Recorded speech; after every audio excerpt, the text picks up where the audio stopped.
Welcome, everybody, to the Democratic Debate Recap number 10. I'm Brian McWilliams, your temporary host, as John Odermatt fiddles with himself his computer.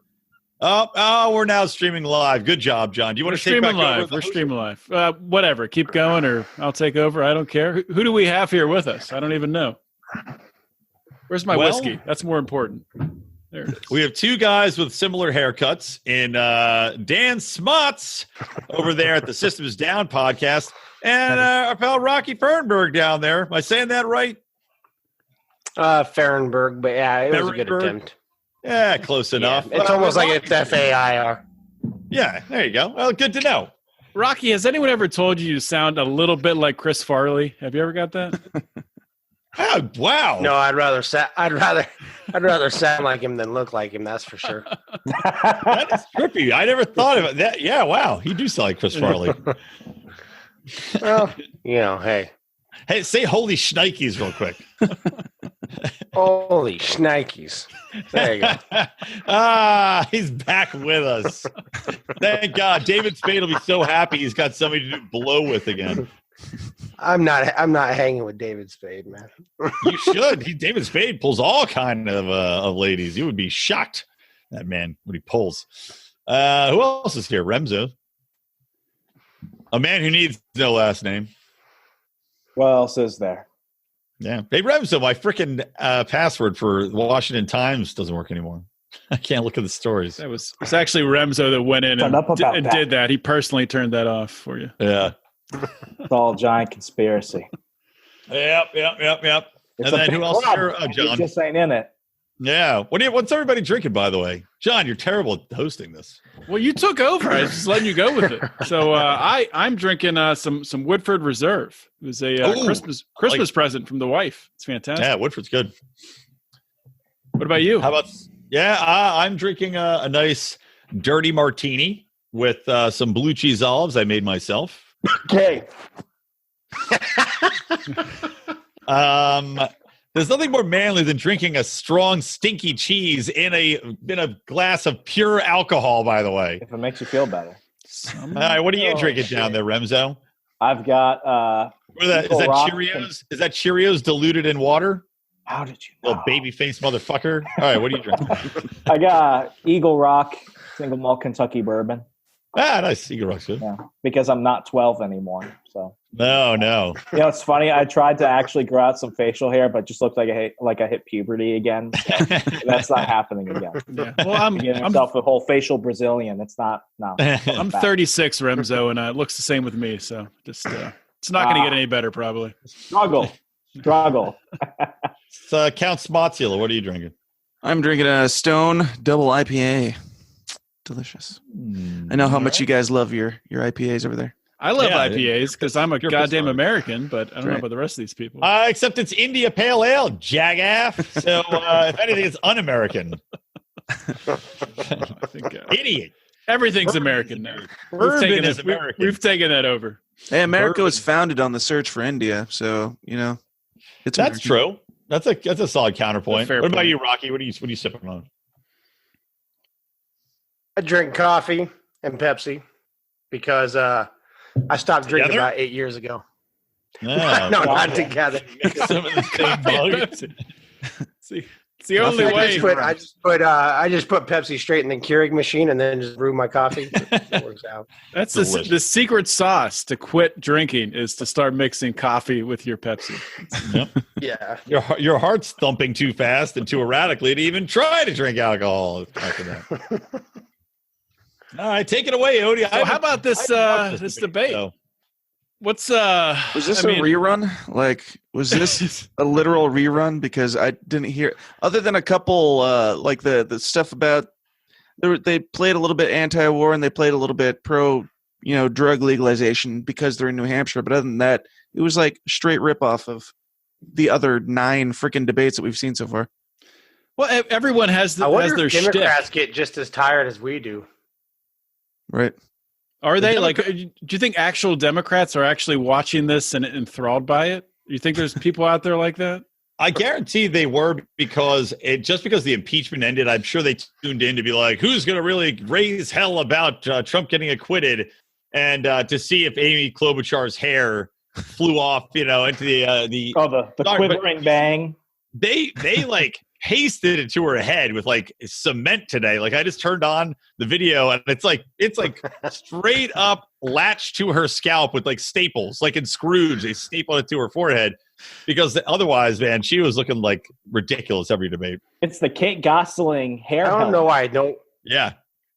I don't know why nobody ever mentions her eyebrow. She has one eyebrow that's right up here, and the other eyebrow like sits like right above her eyelash. I've but never they noticed connect that. like in the middle. Yeah. She's the wax mom, dude. One eye. I always thought she was like the female Sylvester Stallone, like slightly paralyzed. Not completely, just slightly. She does They have use that the clamp on her. Yeah. And she does have a little bit of a side talk to her too. Is that like a Midwest thing? Maybe. Here in Iowa, we put our kids out in the woods and make them fight bears. We're real Americans. Well, I don't care. She probably got put in a like an ice cave, like in the Empire Strikes Back, where they got Luke Skywalker hanging upside down, and he gets smashed in the face, and then his face always looks kind of fucked up from then on. What's coming after me? Is that Joe Biden? Like, give me a break. Who likes this lady? Like, here's the thing. Like, I'm in like the cesspool of liberalism, and I go to Georgetown, and I see all the token lesbians that like Elizabeth Warren, but like I don't know anybody that actually likes Amy Klobuchar. Like, listen, I think a woman can be president. I think they can screw up things as much as men can, but like, why is it always these women that make me physically uncomfortable? Especially Elizabeth Warren. Like, I literally cannot listen to her speak. I don't know if it's I can't take it. She is so overtly fake in everything she says. Her reactions, the way when she's calling out another candidate, she goes, "Oh, well, that's a really good point, Bertie." But you can just see in her eyes, she's saying, "Oh, well, fuck yourself. How about that? How about you go fuck yourself?" Right. But she's saying it in such a nice way. And she's like, "Here's the plan. Like, here's the thing. Come closer, guys." Well, my mommy and my Yeah, she doesn't say I have a plan for that anymore. She says, that's not good. Good, Rocky. You're on a delay, so it's tricky to. I was just gonna say she doesn't. No, I was just saying she doesn't say I have a plan for that anymore. She's saying the plan for that, almost as if it's already accepted that she's going to implement, said plan. So no longer presenting. Well, did you see Donnie Deutsch got in trouble for being? I think he was on Morning Joe or something, and he said Who the fuck is Donnie Deutsch? Danny Deutsch. He had a show on like CNBC for a while. He was the head of Deutsch Advertising. And nobody knows who he is. I'm out of it. I get muted. Donnie. Huh? Odie's muted, I think. I'm not muted anymore. I was. I don't know how that happened. God damn NSA. Rico on the show? No, but he called her strident. He's like, yeah, she's just too strident. Which is a weird phrase to use to describe anything. They're all strident. They're fucking politicians running for this shit. But he got all this pushback from people saying that he was like a misogynist because he's like, a woman who has intelligent things to say is strident. And then some idiot I responded to was like, oh, she's just folksy. And by the way, what kind of an idiot thinks that Elizabeth Warren is really folksy? Like, that's what Hillary Clinton pretended to have hot sauce in her purse, and she go talk to black people and be like, howdy, y'all. It's like, she's not folksy. She's putting on a fucking act. She's full of shit. She's a cold-hearted snake. Look into her eyes. Uh-oh, she's been telling lies. And, yeah, she's just fake-ass bitch. Same person that believes that she's folksy is probably the same person that believes she's Native American. Right, yeah. Probably. That's how she came. She's like, I'm folksy because of the folk heroes passed down around the campfire when we were smoking peace pipe. Like, with the whole Hillary Clinton. Like, what else can I say? With the whole Hillary Clinton hot sauce thing, I would kill to see Hillary Clinton be a guest on Hot Ones on YouTube. No, that'd be fun. Make her own it. To see that. They're making that into a whole show on TV now. Really? Which I don't know how you can sustain an hour-long show every week just eating hot shit, but what do I know? Let's just go through and rip apart each candidate one by one, and then we'll go through some of these most libertarian things, most states, and that stuff. Tom Steyer. I was going to say next up, Tom Steyer. Let's rip into this asshole. Is the ghost of Bill Weld's Christmas future, and he is horrifying. That man. Tom's story about Trump's economy was pretty ridiculous. The whole Clinton, it's stupid. Clinton, it's the economy stupid thing that he was talking about. Right.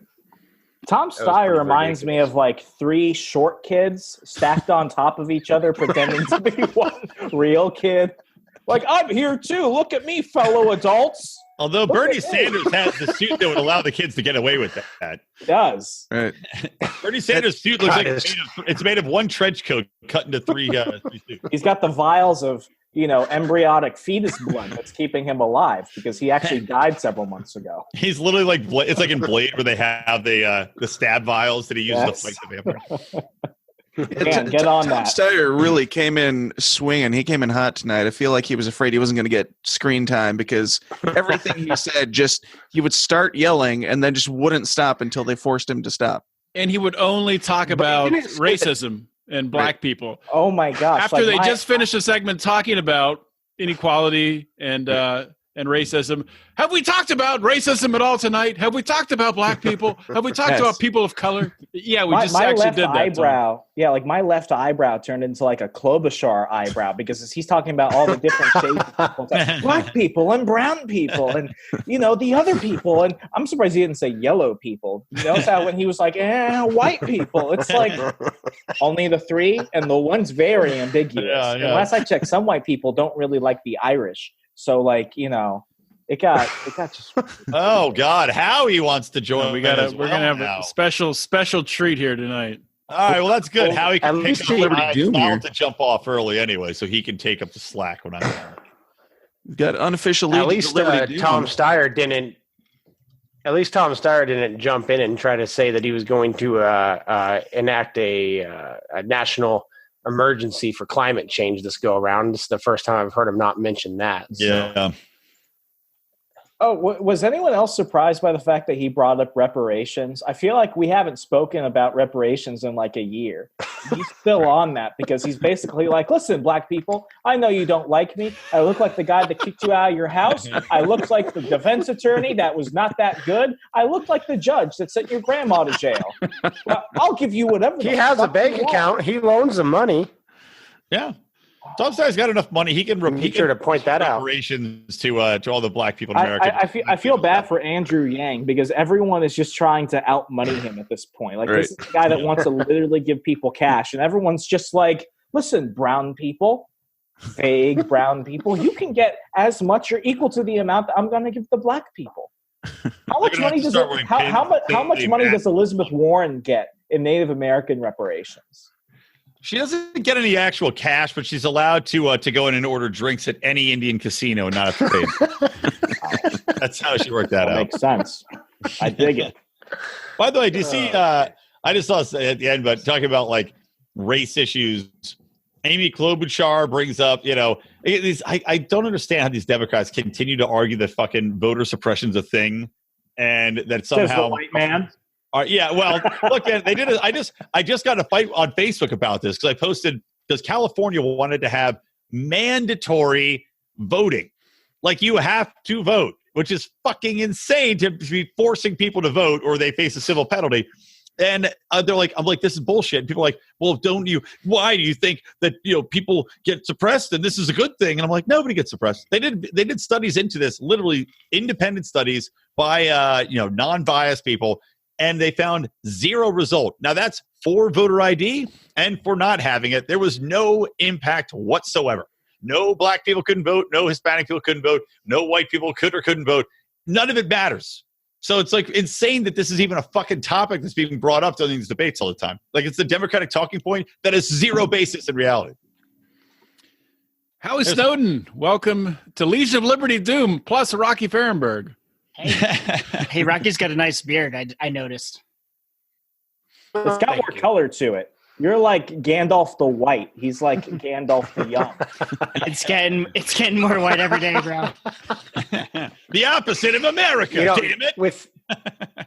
With talking about the all the racial stuff, did anybody else catch when Warren said how important the black community is, especially during election time? I thought it was kind of a Freudian slip there, I totally missed that.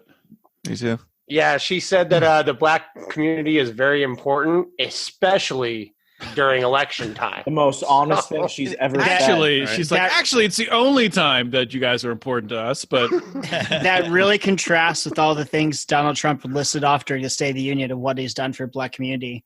And I don't know if you guys saw Van Jones on CNN being like, listen, dude, this is a crisis. Like, yeah, black people are going to go for this. He is actually doing things for them. The Democrats have not. And they're like, no. But it's true. Kind of. No, dude, it is. It's totally true. The Democrats have got to be in full-fledged panic mode, man, especially after the Iowa shit that went down. Again, I didn't watch the debate at all. I'm just weighing in here like peanut gallery. But did they talk at all about Iowa? And did they even raise the specter of, like, how do you explain this shit show that went on? Like, do you think this looks bad to America? Or did they just... I did not hear them bring it up. I don't think they did. But you could tell it was there, it's probably in their best interest to not bring it up. Yeah, like in that spat between Buttigieg and Biden, like they had never really gone after each other in this way before. And over the past couple of days, the amount of little tit for tat they've been doing, it's escalated. So something... Oh, yeah, like, Buttigieg is definitely going after him. If we're looking at... Biden's such an old, senile, Biden's such like an old school, senile guy. You know, at some point he's just going to slip and just be like, no one's going to elect you, you little faggot. You know, and like, that'll be that. And he'll be done. He looks like a cadaver tonight. Like, he looks like a dead person. It's like slinging him along like a marionette, and he's screaming at people. This is, I've never seen. Yeah, he really did. Before. Brian, sort of related to what you just said. Yeah. Sorry. So they're talking about how you can bring these different groups together, whatever, at some point. And they're asking like Buttigieg about it. And I'm like, are they going to like point out the fact that 0% of black people support him and like 9% of Latinos do? Yeah. And they didn't. And I'm like, I guess they're not going to mention that. But then the question starts pressing him hard on all this shit when he was like the mayor. And it's like, in my mind, it's like the lady asked him the question is black, and it's like, wait, do black people really, really hate him? Like, I think, is this true? Look, I'm not saying this is a straight fact in any way, but it's always been widely rumored that the black community tends to be much more homophobic than is popular to say. Now, I'm not saying that is founded in anything or not, but that has always been kind of the whispered MO that you will hear. So I don't know if that is true, and that's why Buttigieg doesn't have the support, because maybe the black community is like, we're not into the gay guy. I think that's true, and I think we're not allowed to say that, but CNN hasn't done any polling on it yet. But think about this. Think about this. We all know he's like the deep state intel agency pick or whatever. Remember how they sprung the Obama out of nowhere? We got the first black president. No one ever thought that could be possible. And now we'd have the first gay president. No one would think that would be possible. What if he got the support of the Democratic Party and Barack Obama like endorsed him, and he picked like that Abrams chick from Georgia as a running mate? He should pick. If he picked Michelle Obama as a running mate, he'd be done. Winner. Do you think Michelle Obama could beat Trump, by the way, if she ran? That could overcome it all, though. If he picked Stacey Abrams as a running mate and Barack Obama endorsed him, I think the like black people hate gay people thing would be like evened out at least. Other similarities between Obama and Buttigieg. Obama, black guy who acts and talks like a white guy, so made all the housewives and soccer moms comfortable with him. Buttigieg, gay guy who acts and talks like a straight guy, makes all the soccer moms comfortable with him. So they're getting the label to run, but you're not actually getting the actual. They both speak well, but they sound like phonies. But I mean, they're both that's exactly intel agency picked groomed people, so it's not. When I saw Buttigieg with his boyfriend or husband or whatnot, I saw a picture of it, and I was like, "Who in the fuck is that other guy?" And then I was like, "Oh yeah, he's gay. That's his husband." I was like, "Who the fuck is that dude? I've never seen him before." Is this handsome husband? Is this handsome? Is his husband handsome? Did y'all see the Iowa caucuses? That lady. I don't really think about that, man. That's not really. Hey, I eye people up. I'm like, is he better looking than me? There was a lady who voted for Buttigieg in the Iowa caucuses, and then like after she turned it in, she found out he was gay, and she's like, "Can I get that back?" I didn't know. And I love Iowa. I love Iowa so much. They're like, "Lady, this is common knowledge." You're like, "Are you saying he has like a husband?" Like, yeah. That works. By the way, I would love it if you could take your vote back. That would be fucking great. If you could go back and like, you find out something like, Trump goes and fucks around and does regime change. And I'm like, hey, can I get that vote back? I didn't vote for Trump in the first place, but part of me thinks that was an op though. And that lady, she knew full well it wasn't his real husband thing. in a wig. No, it was like someone trying to blame other people voting against him as being like bigoted and shit. And so they're like, let's make Iowa voters seem like they hate gay people. So let's have this lady go up and pretend to like whatever. That lady's probably like, well, 2 of my sons are gay, but they would never act on it. Oh man! Did you hear Joe Biden almost tell the audience to get their ass up when he was demanding everybody stand, give the standing ovation for that Vindman? That was come my on, most everybody awkward stand moment. up, stand up, get up. Hold on, get your wait for who? For who? Because I get Vindman or whatever. Vindman. Oh, what the Lieutenant Vindman, Colonel Vindman, who was fired. One of the Which, by the way, if you come out and attack your boss and try to get him impeached. Yeah, you're gonna be fucking fired, man. I don't know what you thought was gonna happen. Whistleblower. Brian, I got in a fight with my mom about this today. Really? Why? She was like Vindman's a national hero. Like a fist fight. And she's like, yeah, about Vindman. Because all right, I was out of the socket. I was already in a bad mood. I had to have one of my dogs. Put down today, and then so talking to her about it. She's being like very sympathetic and shit. And then she's like, "Would you see Trump fired Vindman?" I'm like, "Yeah, good."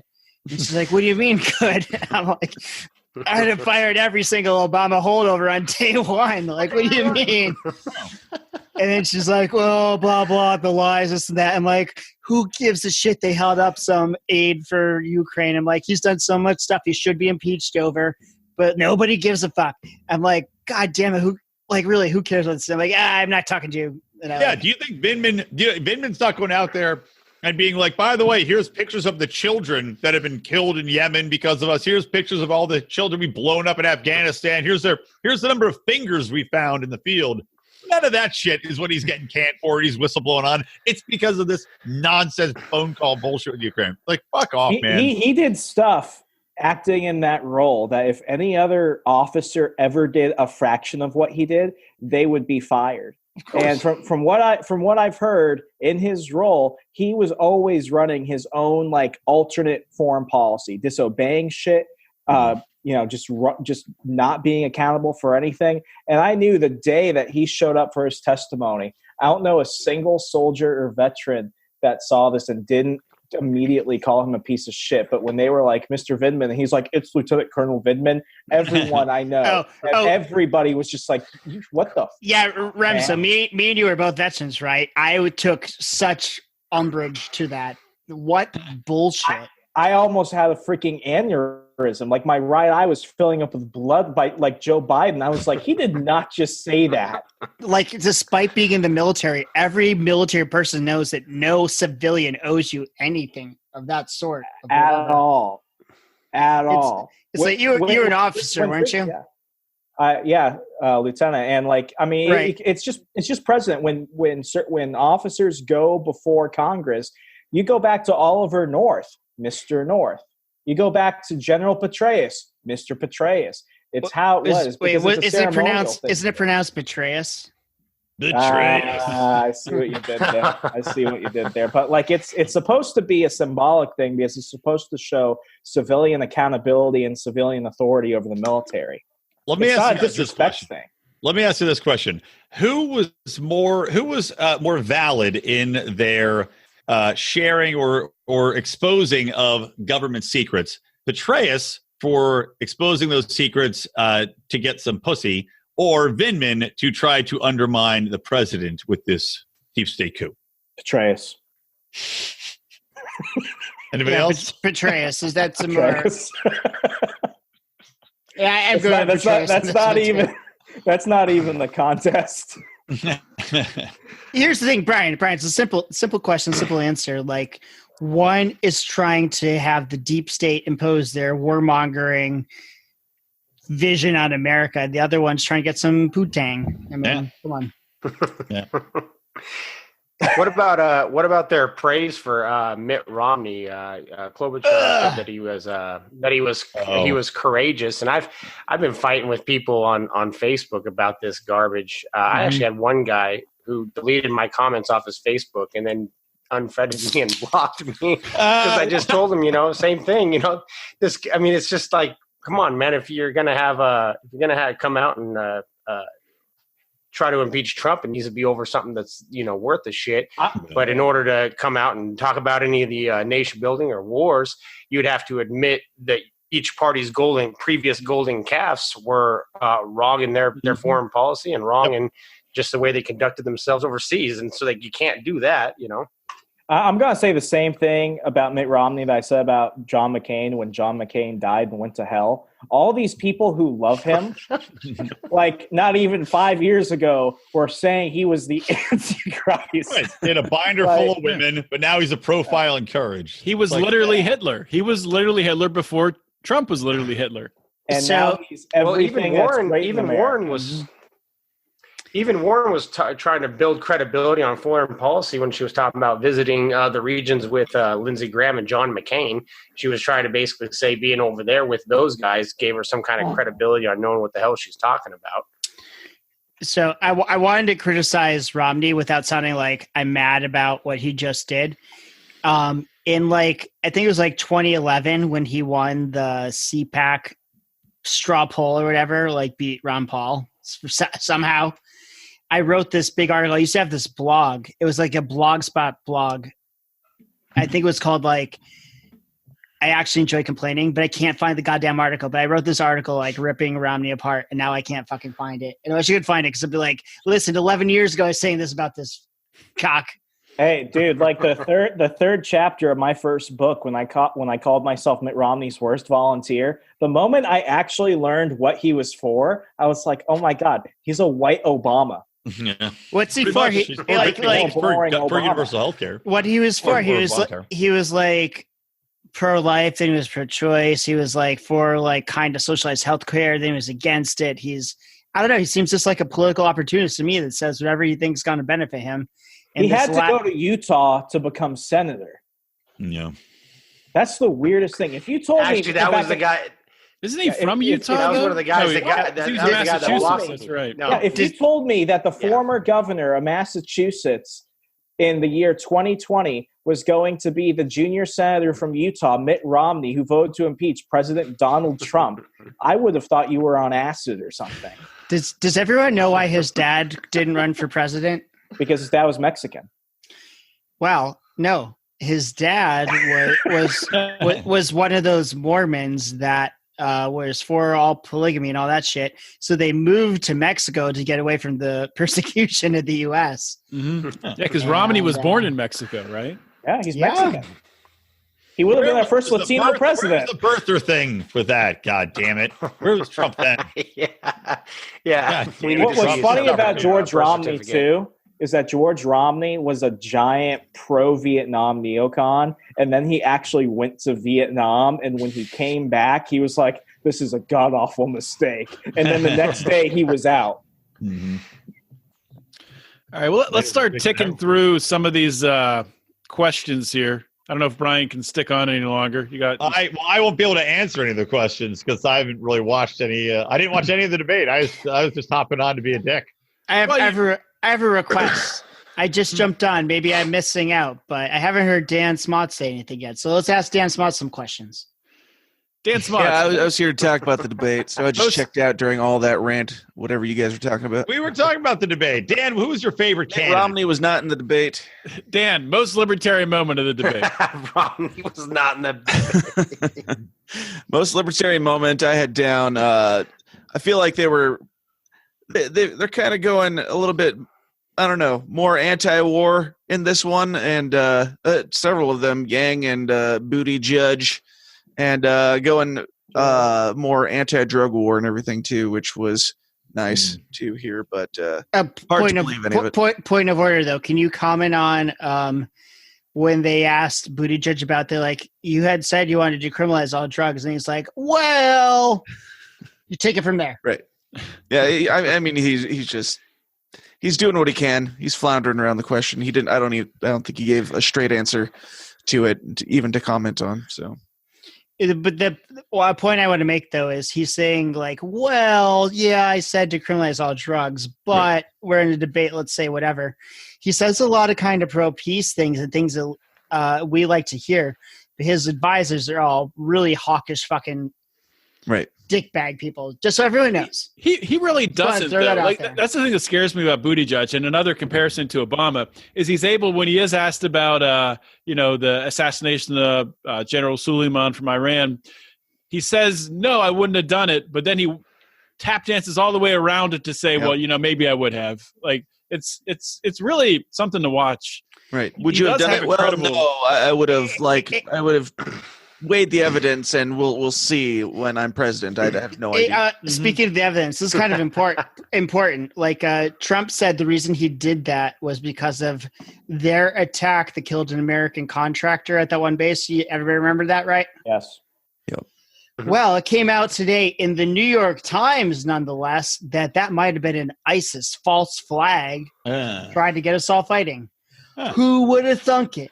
Yeah. Who would have thought that the people that had the most for us to be at odds would have done it and not Soleimani? The New York Times also tried to hide the Holocaust for like 5 years. Oh yeah, I know they're a bullshit. I kind of ignored them. I know they're a bullshit. Fake I know news. they're a bullshit rag, but I'm just saying something that I knew from the beginning. It's like even the New York Times is now saying. All right. Anyways. Anybody else who wants to go next? Most libertarian moment. All right, I'm signing off. I don't know any of this. I know they're watching. Later, gentlemen. Peace out. See ya. See ya. buddy. Bye, dear leader. Remso, most libertarian moment. What you got? It had to be when oh fuck, I can't even lie. Like it was just like for every nice thing that they tried to say, whether about ending the drug war, mass incarceration, and all the and the endless war stuff, it's like they throw those out there, but everything is just hollow. I would say that Elizabeth Warren's screed on the failure of the Iraq invasion was probably it. So I will give Elizabeth Warren credit for that. But it's just so funny because they've taken the best things out of the most thought-provoking people, and they've totally just run it into the ground. Andrew Yang, who is still pretty much my guy, I like him. He actually talks about the threats that come through automation, the problem with mass unemployment things. And now everyone's like, oh, we'll just give you whatever the hell you want. And then you had Tulsi Gabbard, who still won't be president, but she's winning America's hearts. Like she actually had like a genuine reason for opposing our current foreign policy of the last 30 years. And all they just do is scream, just bring them all back. Just bring them all back. And Elizabeth Warren's like, well, I wouldn't bring them all back, or maybe I would. It's like, it's so hollow. She's like, I would bring the combat troops back. It's like, well, what does that actually mean, Elizabeth Warren? What are combat troops specifically? I don't know. Is that like a known term that would actually mean something, Remso or Howie, since you guys... It means something to me, but I don't think it means the same thing to Elizabeth Warren. I will say that David Muir did actually ask a pretty good question about that. He was like, okay, so what about special operations? Are you still going to allow spec ops to operate in Iraq? And she was like, well, listen, here's the thing. I would have to know. It's like, well, those are combat troops. Yeah, by it's the like way. when it turned out that we had the MAC SOG operating in Laos and Cambodia, like when we found that out in the 70s, everyone was like, wait, that's technically a declaration of war when you have anybody there. So it's like anything else. When it's public, it's a problem. But you can be like Obama and kill as many people. How do we even talk about that though, Remso? How do we even talk about that anymore? Because you're talking about declarations of war. We haven't had one since World War II. Yeah. Like, you're right. Like none of these things fall into that. I mean, we could talk about the AUMF or any of these things, but that's not the way it works. I don't think, and this is why, like I was talking to a friend of mine about this. Like I genuinely, when people are like, oh, well, I trust the American voter to make the best decision. I don't trust the American voter. I think that's the biggest crock of shit you could ever say. Because the American voter ultimately doesn't care. Barack Obama can murder as many children as he wanted, and the American voter didn't care. No, and all these people that want more voters to come out, I'm like, no. That's going to make it worse. That if you get 100% of the voters, that means you get 100% of the idiots.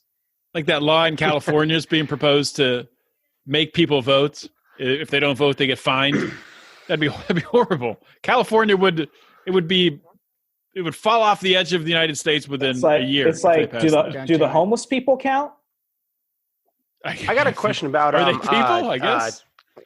What about I got a question about combat troops. The and Remso, you might be able, because you said that you were in the service. So now I had a buddy I will reference to Howie to this one because he's actually he served in Korea and other stuff. Okay. So Howie might be the best person. Well, and not that. Neither of us were in the war, but you were an officer. I was an enlisted man. So being an enlisted man, I probably know more. Okay, Howie, you probably know more. We get it, okay? We get it, all right? Hey, if you want to know what's going on, ask a specialist. Ask the E4 Mafia. So, no, I had a buddy who went over there as a cook, and then they basically started putting him out on patrols and stuff, and he told me that he hardly ever was in the kitchen or anything like that. So is even something like a cook considered a combat troop, or kind of what differentiates the two? When you're in an active theater of combat, you're a soldier, because the ultimate goal of any soldier is to either attack or defend. Whether you're a cook, whether you're a radio man, whether you're a logistician, whether you're a tanker or whatever. If you're in an active theater of combat, you need to be prepared to pick up a rifle. That's the big thing. And no matter what your job in the Army is, when you go to basic training, you're in an infantry training unit. You're taught to be a soldier first. Then you go to your job training second. You're all soldiers. Whether you're put in that position or not, is up to chance. But yeah. So when they say, are you going to all leave combat troops? They're basically just saying, I'm going to leave a random amount of people over there because they're all technically combat troops. Then, yeah. If they end up in combat, we had it was always funny when we were talking about allowing women into the infantry and allowing women to participate in ranger school and stuff. I always thought it was kind of ridiculous because women should serve in the front lines. It's well, if you actually look at, women have been serving in the front lines. People don't really talk about it. I think Tulsi Gabbard would win a lot of points if she did talk about it. She's basically out of the picture now, but Tulsi Gabbard was an MP. Tulsi Gabbard served in Baghdad and Sadr City. Tulsi Gabbard saw more firefights than most infantrymen. But just to clarify, though, she wasn't in combat, but she did see the results of a lot of it working in a medical unit. Yeah, I mean, it was whether you're in a medical unit, whether you're an MP, it's all in the same theater. But I mean, that will give you a great insight into the results of these wars and what's happening. Did you all see that? Like I said, when they're talking about bringing home combat troops, if they're all technically combat troops, or they're not. They're not technically. It's almost a wash at that point. It doesn't really matter. It's a semantics thing. Yes and no. Yes and no. A lot of people that get sent over who stand post and never leave post, whatever. I don't know. It's a semantics thing for Elizabeth Warren to say. I mean, for people that actually know what they're talking about, like you. Oh yeah. Oh, that's a different thing. If she, yeah, that's totally different.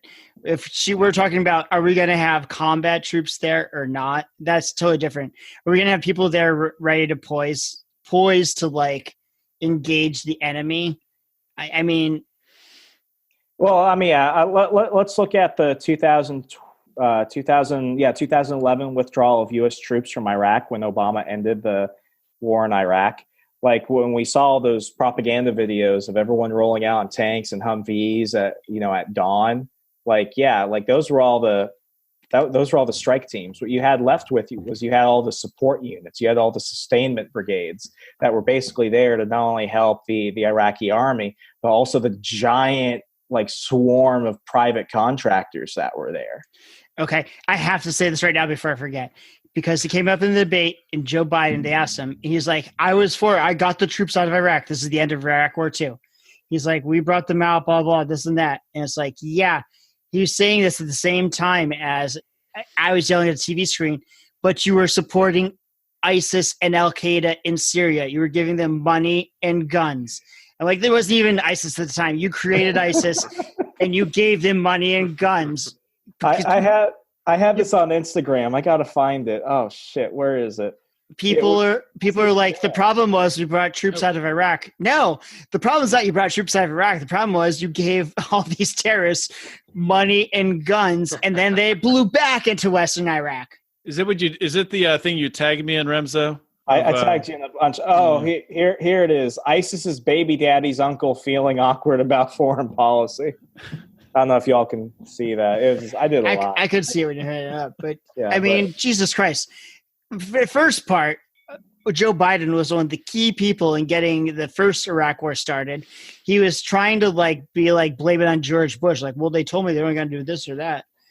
And then after that, he's like, well, I got most of the troops pulled out. It's like, yeah, but you and your administration you're part of created ISIS. You funded and trained these people and supported them. Ben Swan has like the best documentary about how U.S. involvement in the Middle East created ISIS. And I'll never forget where there's this one video of a airdrop in Syria, for example, along the Syrian-Iraq border. It's like you see this plane airdrop a Humvee, and on the side it says U.S. on there, and the first thing you see are a bunch of jihadis run and take the Humvee and drive off with it.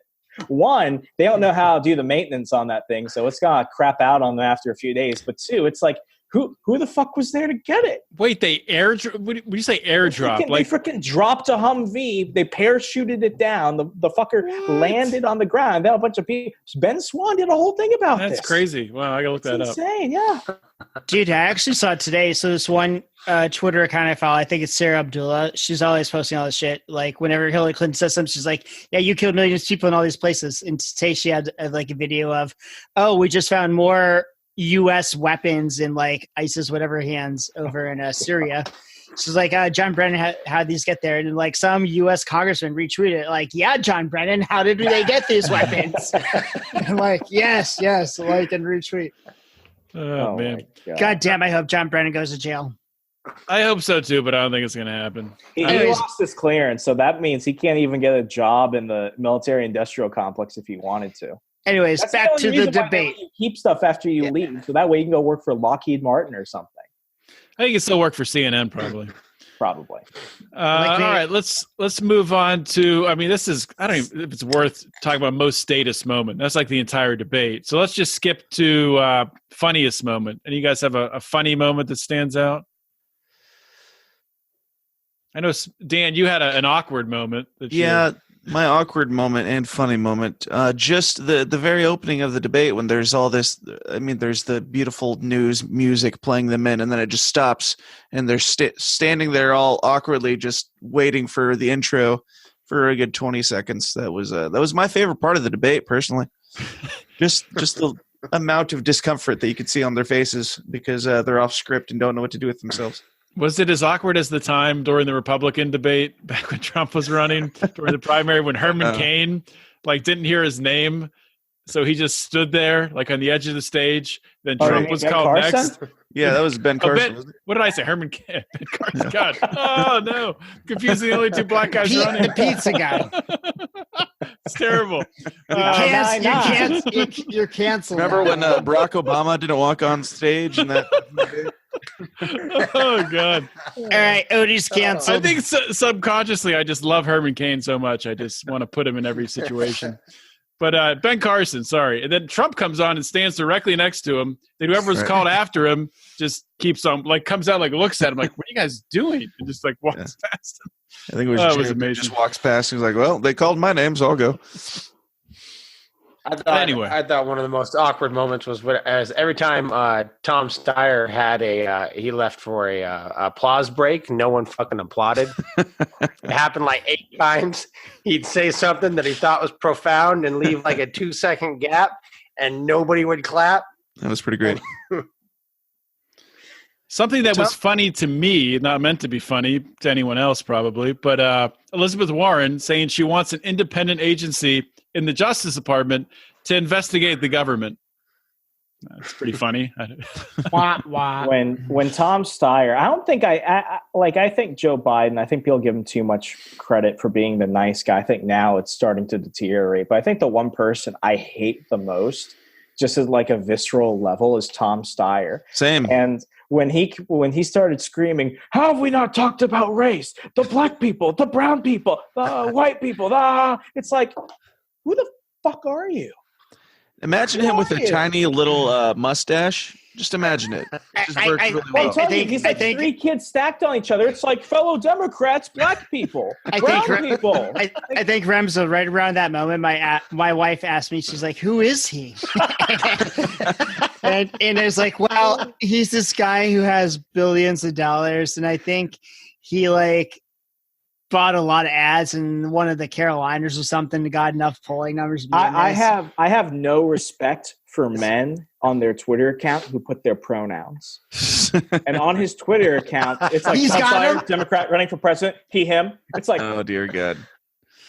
So it's just funny. It's funny you say that, Remso. I won't call the guy out, but one of my Facebook friends just posted something about that, saying he's a libertarian.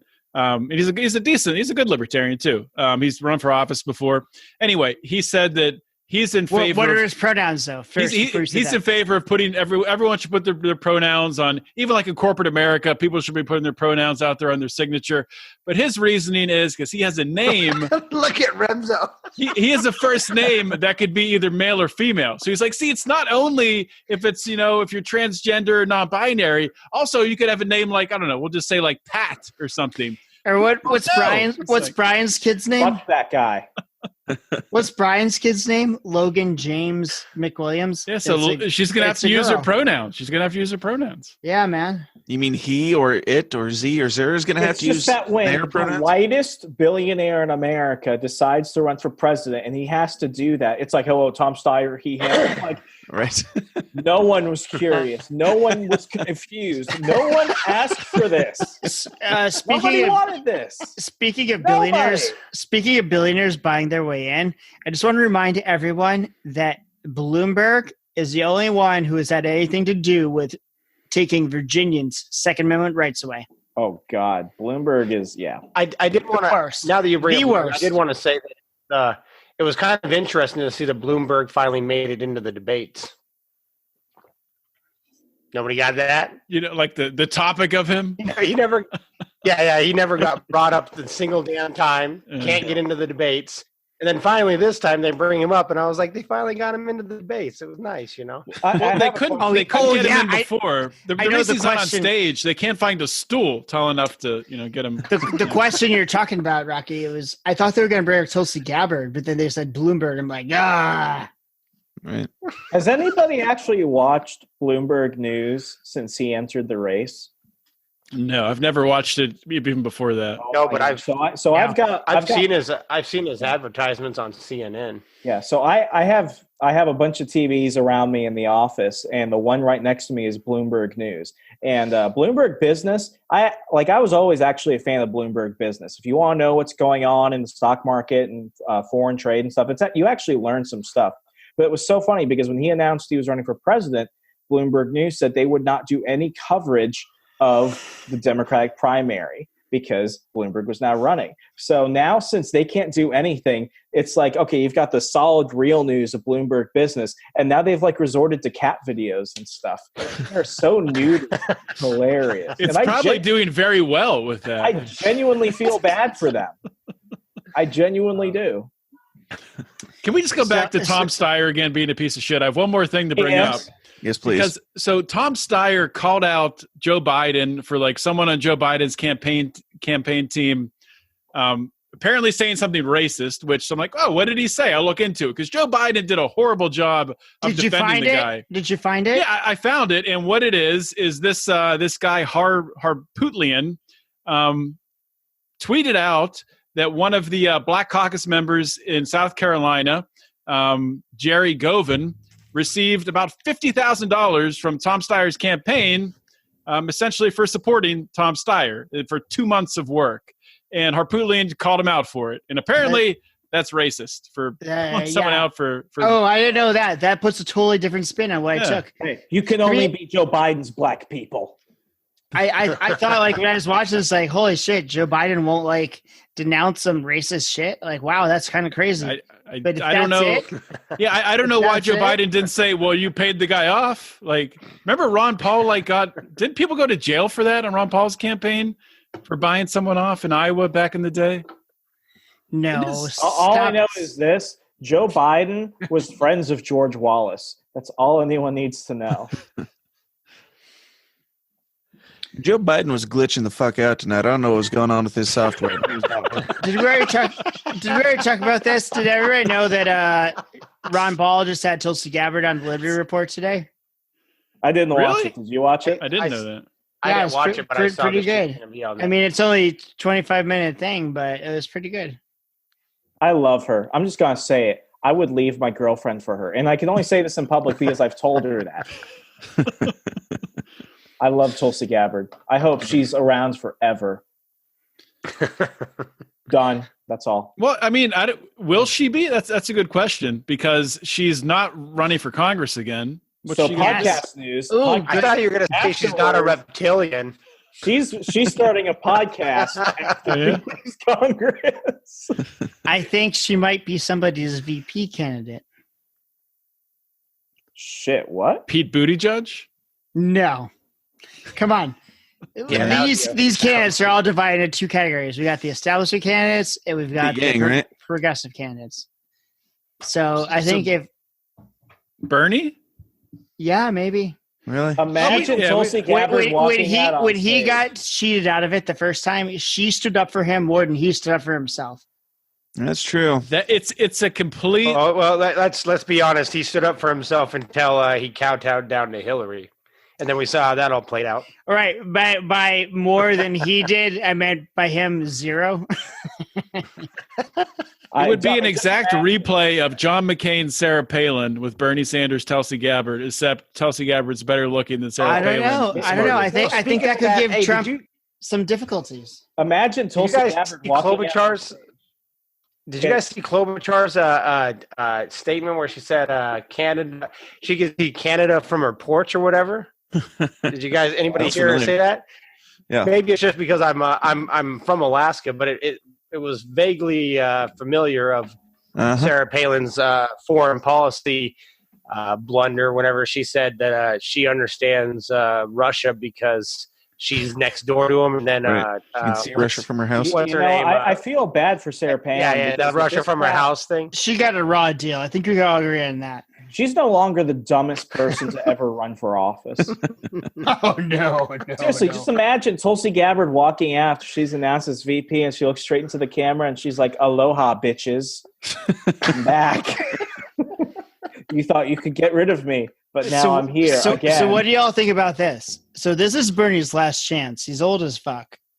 Like, what if they screw him again? What if he decided, I'm going to run as an independent with Tulsi Gabbard? He won't do it. Well, yeah, I think he actually might because he left the Democrat Party, went back to being independent after the last time with Hillary. But the Democrat Party lets him come back in to run in their elections. I don't know why. I do not believe he's that brave at all. I don't understand why he wants to go back to the Democratic Party at this point. But I think he's pretty spineless, and I doubt he would run without a giant party behind him. I'm sure the Libertarian Party would welcome him. Yeah, I think he just wants absolutely. I just think he wants the book money. Hey, when we're done talking about the debate stuff, there's something I want to bring up. Well, so, I did want to talk about. Let's talk about Andrew Yang a little bit because he did. I mean, I think he had some. He was like the only sane person on stage, and he'll say something that sounded pretty good, pretty sane. You're like, okay. But then he always went back to give everyone $1,000, and it was like, never mind. He's not sane. I noticed that the answer to every question for him was free money. Like it always came back to that, no matter what the rest of the answer was. We can't take advantage of that, though. What do you think? So he's an entrepreneur, successful guy, allegedly. I mean, I think he is. I haven't looked into his background that much, but he always brings up Amazon.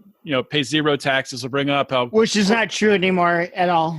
But I mean, as someone, why do entrepreneurs, very successful entrepreneurs, millionaires, billionaires, why do they want corporations to be taxed? They should. I mean, you would think they would understand that the taxes, the corporate taxes are taxes on the customer, on the people. They and say maybe that they for do the understand that, and they just don't care. Say, okay, we're just going to pass it through. We don't give a fuck. Because it's all just simply lip service. It's not. There's no substance to what they're saying. It's popular with their base, and so they're going to say whatever's popular in order to garner the votes. Because once they're in office and once they're in power, it all doesn't matter anyways. So I mean, that's why these people don't live by their morals. That's why you have Tom Steyer up there saying, "Oh, we need to do all this different shit," but create income equality, but yet he doesn't give his own money away. I mean, it's all just a bunch of lip service to these people, just a bunch of idiots who fall for it all the time too.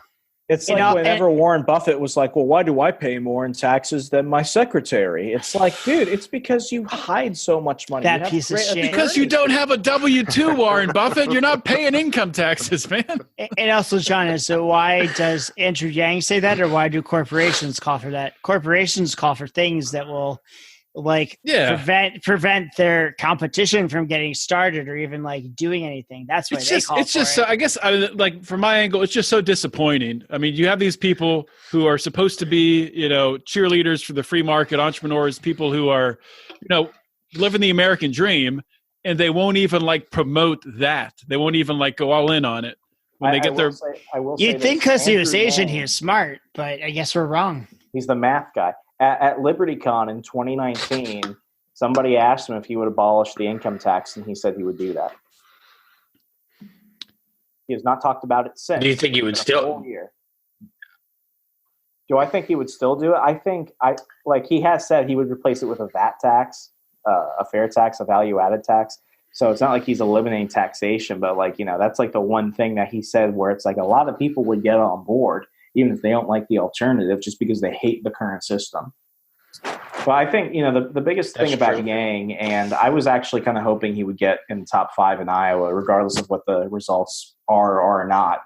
That whole thing is passed. If you like Andrew Yang, you always liked him. If you don't like him, or you were kind of iffy about him, you're not going to like him more now. I think in terms of his social capital, he's reached that peak.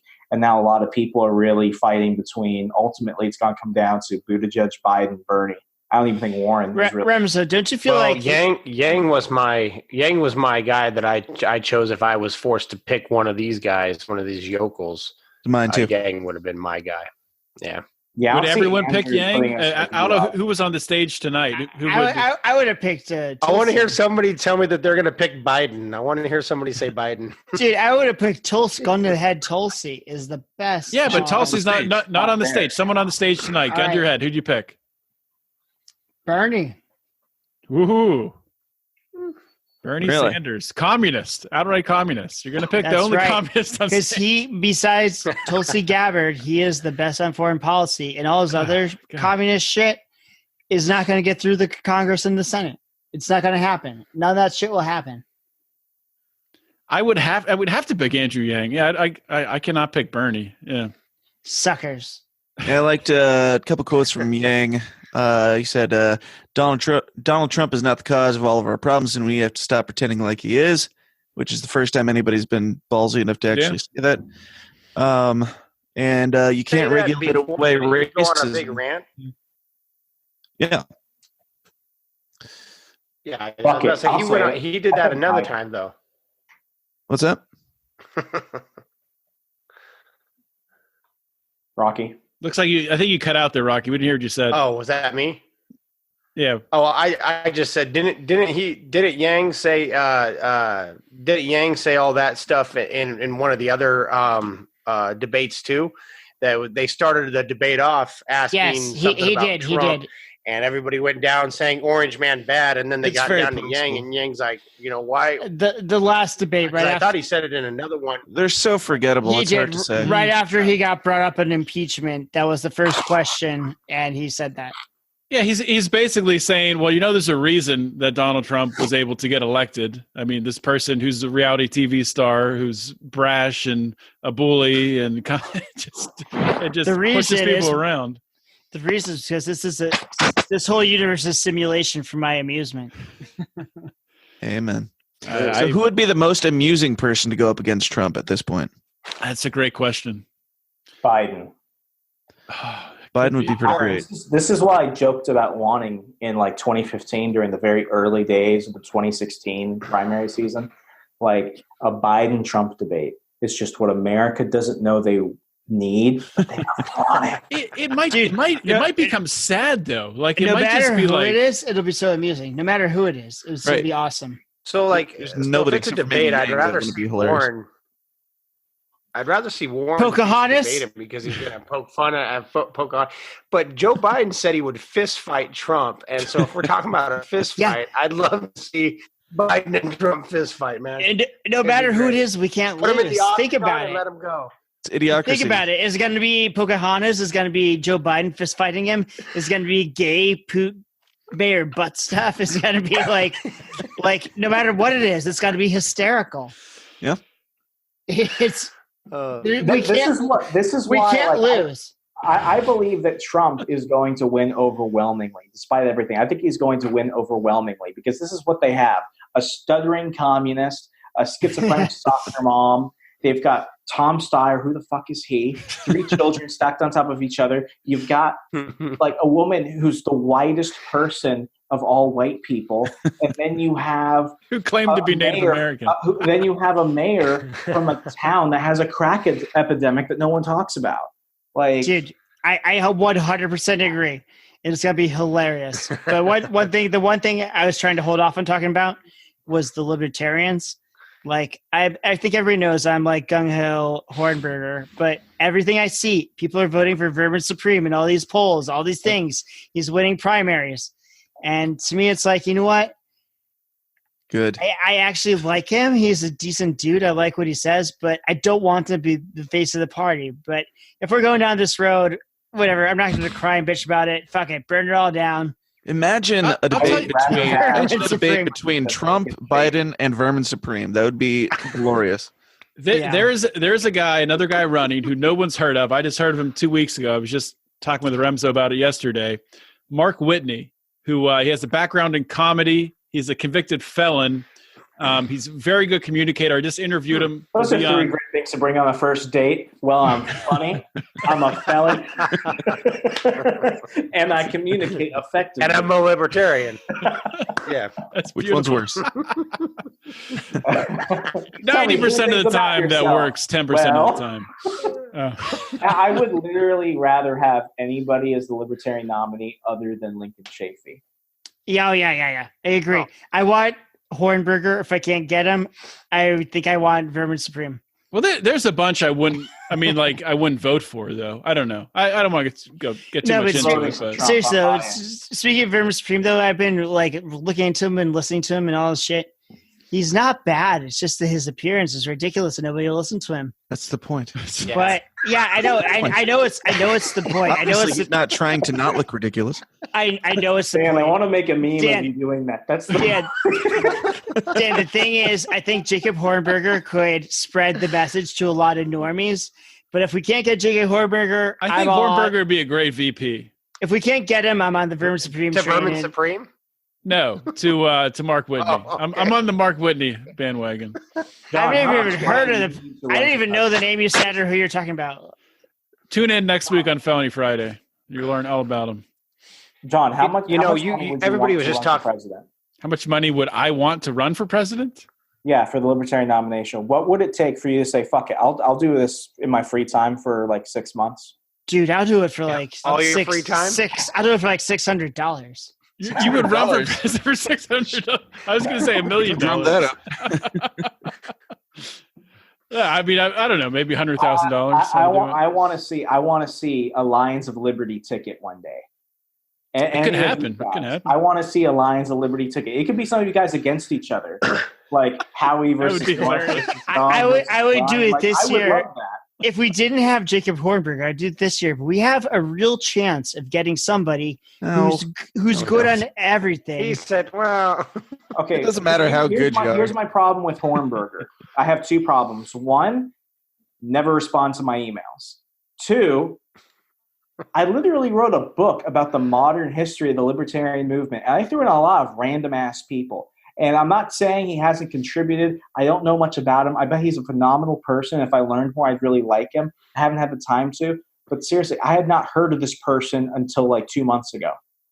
He didn't respond. He didn't respond in your emails. It did respond to your emails. That's weird because he likes it and responds to my tweets. He likes my random tweets. I had a tweet out a few weeks ago during one of the debates where I was like, obviously none of these people have ever worked a retail job for minimum wage. And that was the one thing that Jacob Hornberger liked. And I'm like, you son of a bitch, why did you like that? Well, it's probably not him liking it. I'm sure probably somebody else. I've never heard of this person. I think Adam Kokesh would probably do it. No, I don't want him. Will Adam Kokesh ever stop running for president? That's the question. I don't want to get into specifics, but he has done and said things that I don't like, and I don't want him to be the face of our party.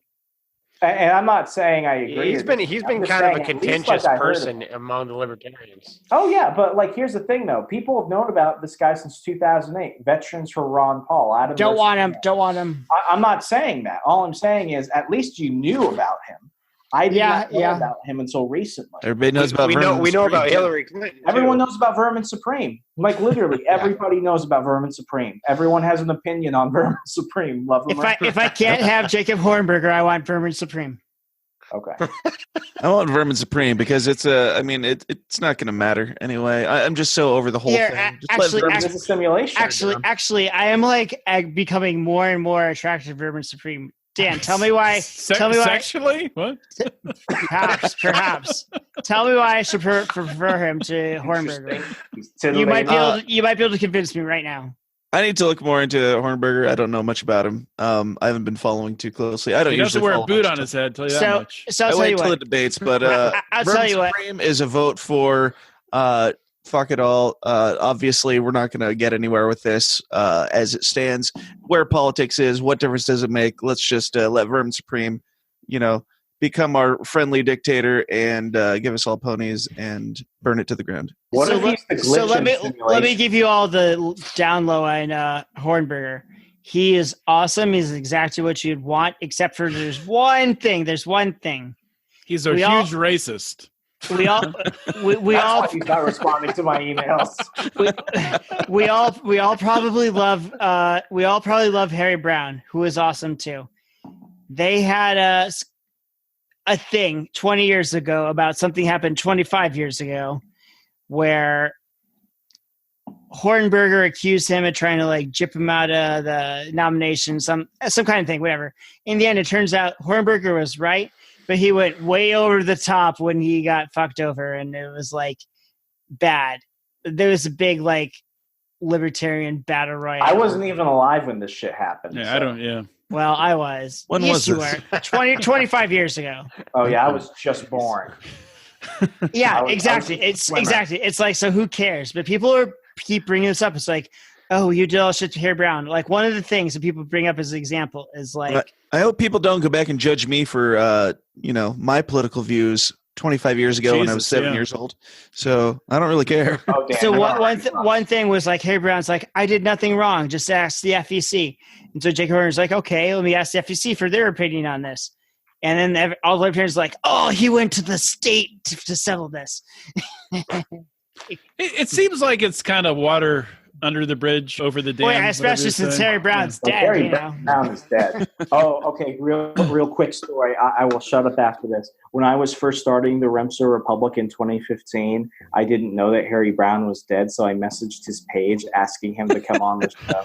So his wife messaged me back and was Remso, that's very sweet and kind of you. And I bet Harry would have loved to come on your show. Wait, how long ago did he die? The fact that they responded is amazing. 2008 or something like that. I'm such a huge fan. I just didn't realize you've been dead for 10 years. Could you imagine if they didn't respond and Remso just sees that Harry Brown looked at his message and didn't respond, and then he gets on a podcast and starts bitching like Jacob Hornberger? Yeah. He's that Harry Brown guy is kind of an asshole. He's ghosting me for real. Maybe Hornberger's dead. I know he read my message. I saw it. I was just a boy. Hey, you could probably have him on your Haunted Republic or whatever it's called show. Just go visit his house. We'll go try and contact. Hey, Dan, you know about that show, right? What? You know about that show, right? Yeah. My show? Remso's Ghost Show? Remso's show, yeah. What is he going to be on February? What is he going to be in the System of the Down talking about this? He was on it like 2 years ago talking about it, but whatever. Oh, God damn it. A couple times. Well, that was before he was big time, Dan. You got to bring him back on. It's true. It's true. Maybe there was someone else I was trying to get to have him on. I don't know. That was actually the first time I had Remso on the show, was to talk about something that had nothing to do with Liberty. It was my first ghost documentary. Speaking of which, Witching Hour, Season 2, coming out this March to a public access station near you. That's all I got to say. So is that stuff? Is that on YouTube also, or is that just on public access? Yeah. A week after it syndicates, it's on YouTube. Hey, Remso, did you ever do a Bunny Man episode? So funny story about that. Back when, quick, I'll make it fast. Before the Witching Hour became a full TV show, I had my independent series called Haunted Republic, and it used to be just me doing stupid shit with my friends. And it was on Patreon at the time, so I don't know if the video was public. I gotta check that. But I went to Bunnyman Bridge because it's across the street from my house. I've been there. I've been there. And long story short, the whole thing's bullshit. It was made up by Sci-Fi Channel when they were doing Scariest Places on Earth with Linda Blair. The whole thing is made up. All the county records and stuff basically show that none of the legend has any fact to it at all, but the locals keep it up because it's a funny tourist trap. Yeah, and the police do too. You get arrested if you go there at like midnight. They caught me and my friends a few times in high school. We used to go there and just mess around and stuff. We used to catch other people there. I mean, it was just. So you think the whole story is bullshit? Absolutely, because like I've actually done the research and stuff. None of it's real. It's not haunted. My friend had a kind of scary story there, but whatever. Like, you gonna share the story, or what happened? It was like, all right, not deliver. He was a youngin'. He was there with this girl. They drove out there, whatever, see what it's all about, and they like got out of this, that, and they heard it was like this scream, like he's like something. Like to him, it was like otherworldly, whatever. They got in the car, they started to like drive off, and no matter where they drove, they were like speeding off, and they ended up back there again, and like sped off again, and like ended up back there again. And yeah, so people talk about the screams, like they say it's a child screaming, they say it's a person screaming. Yeah, I've heard the screaming because I've compared it to what other people have recorded and put on YouTube and stuff like that. They're foxes. Foxes screaming. Interesting, because we have foxes in our neighborhood, but I've never heard them screaming. Yeah, because it's always around the fall. What season is that? That's mating season for foxes. What does the fox scream sound like? Can you? What does the fox say? It's actually that's how I found out that foxes scream. Kind of like not the exact same, but it kind of almost sounds like a dying rabbit, like a bear call. Did you guys see Dan bailed on this? Kind of like crazy, like. Yeah, did Dan mean to? He was very. Is that a low key bail, or is he coming back? I don't know. I want to talk to him about crazy weird shit. He was pretty upset every single time that we were talking about something other than the debate. Yeah. Well, I did want to ask one more question about the debate. So, actually, not really about the debate, just a question to put everyone in a difficult situation. So, say, gun to your head, you have to vote Election Day, November this year, Donald Trump, Bernie Sanders, Lincoln Chafee. You have to vote for one. Who do you vote for? Howie. Bernie Sanders. Ooh. Rocky? Suicide is not an option? Nope. I'd probably vote for Trump. Remso? Oh, Trump. I'm already voting Trump. Mega. Yeah. See, I would if he had actually ended a single war. None of them were. Yeah. I can't vote for a communist in Bernie. Well, Bernie Sanders tried to put that bill through Congress to stop the genocide happening in Yemen. He knew it would never go through. And I can't vote for Lincoln Chafee. You think if he was president, destroying the Libertarian Party? I would have to vote for Trump too. Dan, you're back just in time. Yeah. So there he is. The question we just asked everyone: you have to vote for one. Election Day, November this year. Donald Trump, Bernie Sanders, Lincoln Chafee. Who you got? I don't know anything about Lincoln Chafee. And then guess who we all voted for. Oh, jeez. Give me a little bit of background on Lincoln Chafee. I don't know much about him. He's a failed Republican, then turned like Democrat, then turned supported Obamacare. Now he's like a libertarian, apparently. Anti-gun to a certain extent. No. Yeah, anti-gun. Yeah. He was on Kennedy, and she asked him about AR-15s, and he wouldn't answer her question. He doesn't want people to have AR-15s. So he's a former Republican, now libertarian, anti-gun. Former Republican, former Democrat. Former Republican and former Democrat and former independent, now libertarian. He's just floundering around trying to find somebody that future Green Party. Right. Future Green Party. I'm gonna say Donald Trump, and everybody else said the same. You're wrong on the second part. Yeah. Someone said Bernie Sanders. Guess who said Bernie Sanders? Remso. What the hell? I don't know. Remso, you got that commie look. I don't know. Something about you. If I had I tried to do the mustache goatee, if I had the Lenin, I would have said, okay, I get it. Yeah. Remso's walls are red, so yeah, I don't know. Exactly. That's what gave it away. I'm wearing a red shirt. Howie is the communist. It was me. I said it. I actually voted for Sanders before. Wow. In the primaries, because Rand Paul was out of the Republican primaries, and in Virginia you can vote in either. And it's like anything to stop Hillary Clinton. That didn't work, did it? Heard that before. Well, it might have technically, but the DNC screwed us all over. Oh, please! You're in Loudoun. You think the DNC is going to screw him again this go around? Everybody voted for Clinton. Do I think the DNC is going to screw Bernie?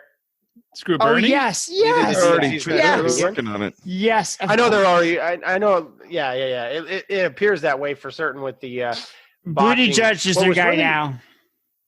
What was really revealing was I was listening to, I don't remember who it was, but somebody was doing, I think it was like a YouTube video. Somebody was talking about what was going on in Iowa. And I forget who it was. It was somebody running, somebody over there in charge of it. And they kind of made this strange admission. They said, they go, yeah, there was some hiccups and problems this year, but don't worry. I think next year everything is going to work smoothly. It's going to be in full swing. There's nothing to worry about. Iowa will return to being this staple of yada, yada, yada. And I thought that was kind of interesting that because you obviously know Sanders isn't going to run again. Like you guys were saying, he's too old. So, I mean, the fact of the matter is that if you can screw him out of this go around, it's you see what I'm saying? And hey, in case people didn't know, right before the Iowa election happened, there's this poll that comes out that's considered like the gold standard. It didn't come out because the Buttigieg campaign complained about it. They said there's a problem with the font.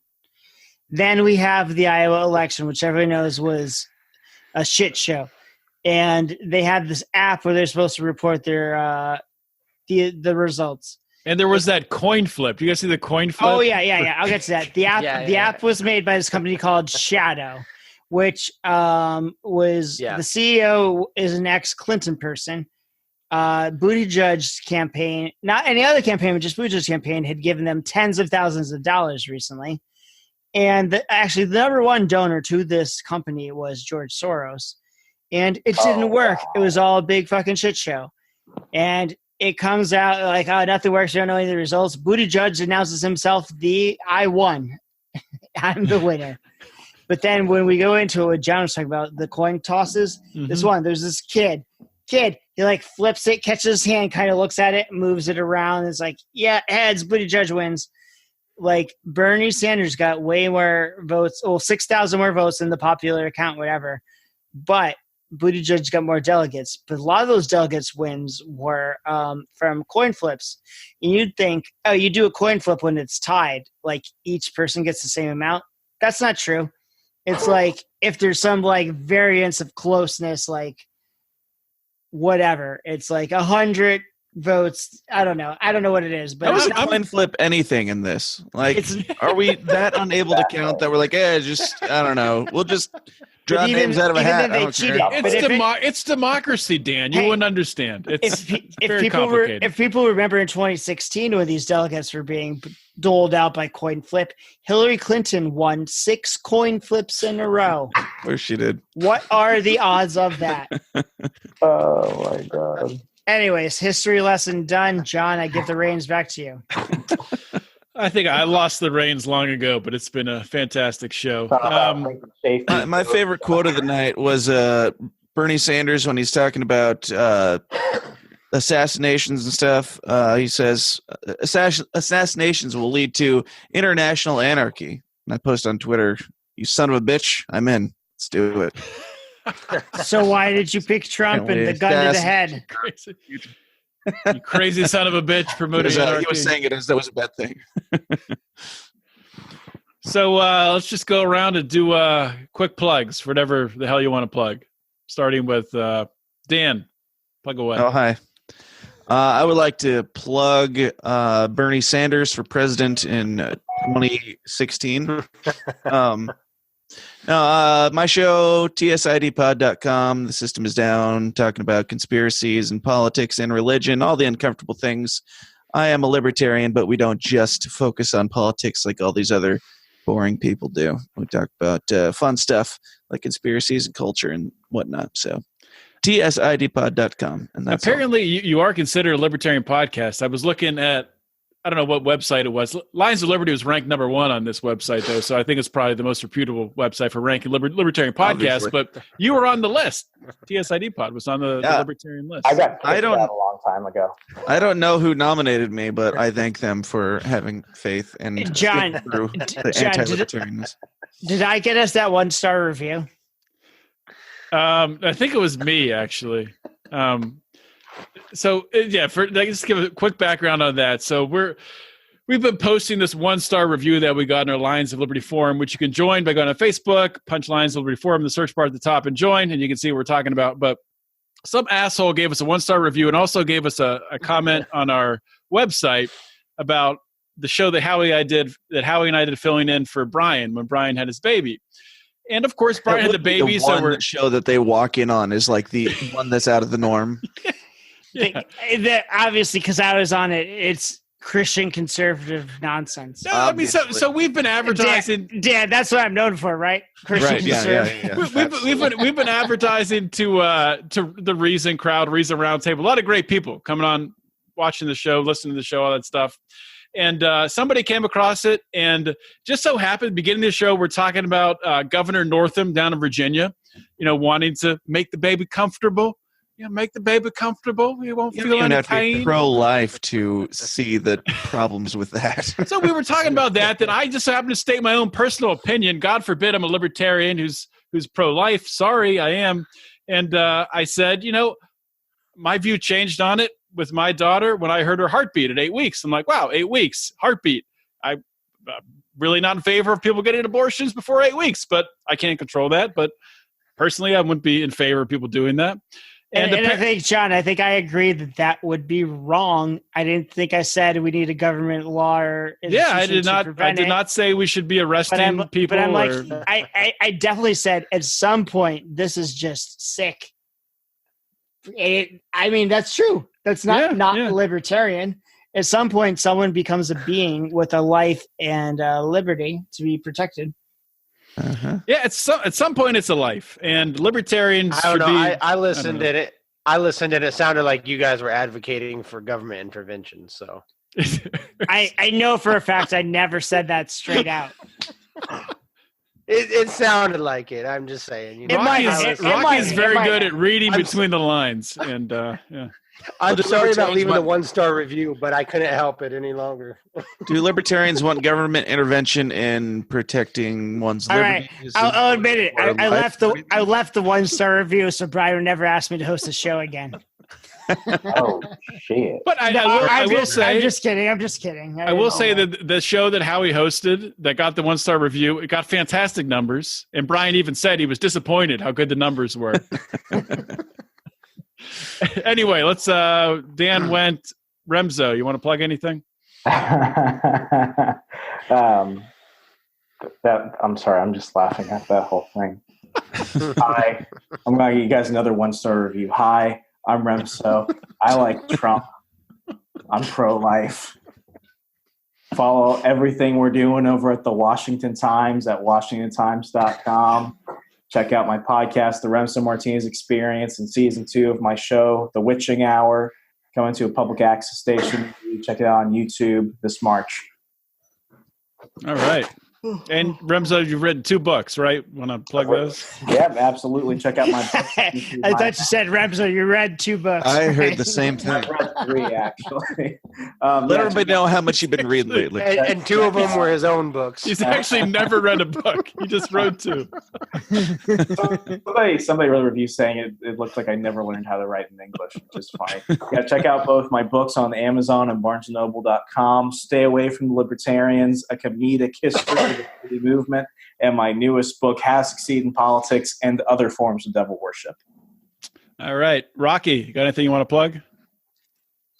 Yeah, I run the Noisemaker podcast, which doesn't have anything to do with politics. It's basically taking independent underground and unsigned bands and giving them an interview-style platform to showcase their music.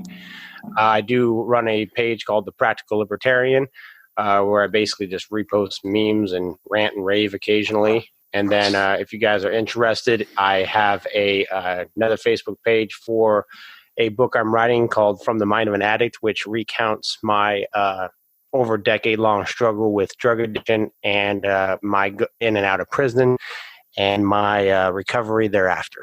All right. And Howie, do you have anything you want to plug? Lions of Liberty? Everybody go to Snowdon, thechristianconservative.com